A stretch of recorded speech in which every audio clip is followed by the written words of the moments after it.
बिल्कुल। तो देखिए 18,200 के हर्डल के पार से कह सकते हैं मार्केट एक बार जो है निचली तरफ प्रॉफिट बुकिंग का फेज देख रहा है। और इनफैक्ट अगर आप देखें ये प्रॉफिट बुकिंग बिल्कुल लाजमी भी थी। आज सुबह हमने संकेत भी दिए थे कि कॉशियस आउटलुक बाजार पर आपको बनाना चाहिए।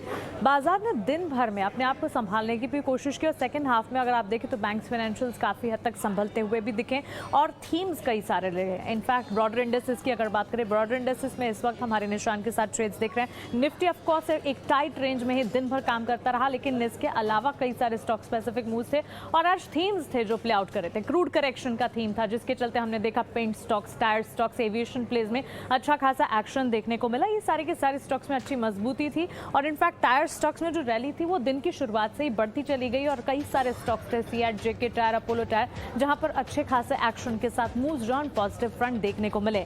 इसके अलावा बीएचईएल के स्टॉक प्राइस को देखें, मिड कैप में टॉप गेनिंग मोमेंटम अगर किसी स्टॉक में था तो वो बीएचईएल में था। 7% तक की तेजी बीएचईएल के स्टॉक प्राइस में हमने देखी और आपको बता दें 26% गेन्स ये स्टॉक ने एक महीने में दिखाए। तो एक बड़ा मूव है जो कि डेवलप हो रहा है, तेजी और ज्यादा बढ़ने की ही आसार यहां से नजर आ रहे हैं हमारे एक्सपर्ट्स को। रेलवे स्टॉक्स में लगातार जो तेजी है वो तेजी कायम है और आज भी हमने देखा आईआरएफसी, आरवीएनएल जैसे चार्ट्स जो कि काफी अच्छा एक्शन दिखा रहे थे और साथ ही अनुमान ये भी था हमारे सेगमेंट्स में कि आईआरसीटीसी के चार्ट्स पर भी नजर रखनी चाहिए, वहां पर भी अच्छे खासे एक्शन के साथ 10% की तेजी आरवीएनएल के चार्ट्स में लगातार दिन ब दिन हम देख रहे हैं। कल आरवीएनएल के मैनेजमेंट से बात भी की थी, उनका नजरिया पॉजिटिव था और आज आप देखिए ये स्टॉक पर जो मोमेंटम है वो लगातार कायम देखने को मिल रहा है। इसके अलावा चीनी शेयरों की मिठास लगातार बढ़ती हुई दिखी। धामपुर शुगर, बलरामपुर चीनी, द्वारिकेश शुगर यहाँ पर अच्छे खासे एक्शन के साथ।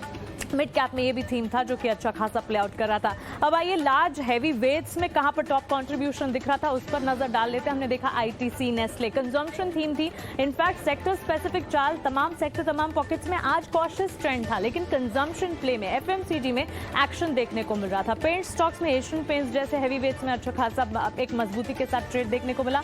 टाटा मोटर्स के चार्ट्स पर भी नजर बनाए क्योंकि अच्छी खासी तेजी ऑटोमोबाइल और साथ ही ऑटो एंसिलरी में नजर आ रही थी। ऑटो स्टॉक्स में भी लगातार एक एक्शन बिल्टअप होता हुआ नजर आया। एचडीएफसी बैंक अच्छी मजबूती के बीच ट्रेड्स देखने को मिले। आईटीसी के स्टॉक में लगातार हम देख रहे हैं दिन ब दिन एक मजबूती का ट्रेंड जो डेवलप होता हुआ नजर आ रहा है। लूजिंग कैंडिडेट्स में रिलायंस ने आज बाजार को सपोर्ट करने का काम नहीं किया, बिकवाली का दबाव देखने को मिला। ड्यूरिंग द क्लोजिंग भी आप देखेंगे गिरावट के साथ बिकवाली जो है ऑलमोस्ट 1% तक की यहाँ पर देखने को मिल रही है। इसके अलावा टीसीएस, एलएनटी, इन्फोसिस और एक्सिस बैंक जैसे स्टॉक्स भी इसी लिस्ट में शामिल रहे जहां पर गिरावट हावी होती रही। कल नतीजों की अगर बात करें, रिजल्ट सीजन चल रहा, कई सारी कंपनियों के नतीजे एक एक आना शुरू हो चुके हैं। एचडीएफसी लिमिटेड के नंबर्स आएंगे। ऑटो स्पेस की दो कंपनियां, दिग्गज कंपनियां एचडीएफसी, हीरो मोटो और साथ ही टीवीएस मोटर्स के नंबर्स होंगे और साथ ही एफएमसीजी प्ले में डाबर के नतीजे होंगे जिस पर खास तौर से आपको नजर रखनी होगी। कल एक बड़ा अनाउंसमेंट जो फेड के अनाउंसमेंट आज देर रात आता हुआ दिखेगा, उसका एक इफेक्ट भी है जो कि कल सुबह बाजार में ग्लोबल सेंटिमेंट्स में भी देखने को मिलेगा और उसका इवेंचुअल इंपैक्ट आप देखेंगे भारतीय बाजार पर भी। और इस बड़े इवेंट से ठीक पहले आज हमने देखा वॉलेटाइल सेशन देखने को मिला, लेकिन फाइनल क्लोजिंग आपकी स्क्रीन पर 18,000 के लेवल्स के आसपास 18,082 पर निफ्टी क्लोज होता हुआ। सेंसेक्स 61,200 के इर्द गिर्द और साथ ही बैंक निफ्टी में दिन भर की वॉलेटिलिटी के बाद संभलने की कोशिश में कामयाबी मिली 43,287 के लेवल्स।